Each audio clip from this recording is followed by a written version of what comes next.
தேசம் நமது தேசம்.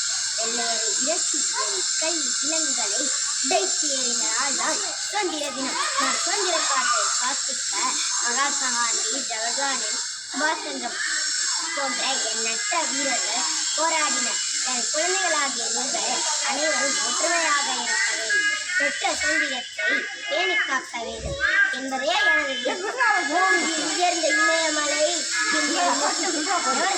பசுமை மாறா சௌந்தரியை பாய்ந்து மோதும் ஜீவனது அலைகள் மோதும் கடற்கரைகள் இத்தனை வளங்களையும் இனிய முகத்துடன் வாரி வழங்கினேன்.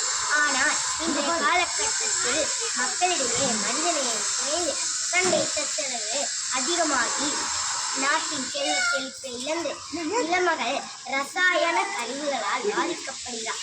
என் தேசம் பசுமை இழந்து ஆக்சிஜன் சிலிண்டருடன் வாழும் அவல நிலையை என்னால் காண இயலவில்லை.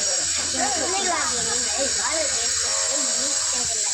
அன்பென்னும் ஆயுதம் ஏந்தி விவசாயத்தை போற்றி பெண் கல்வியை பேணி காத்து மனிதநேயத்தை போற்றி மாண்புடன் வாழ்ந்திய மண்முடியை அலங்கரிக்க வடக்கும் வாழ வேண்டும், தெற்கும் தெளிய வேண்டும், கிழக்கும் உயர வேண்டும், மேற்கும் நிமிர வேண்டும்.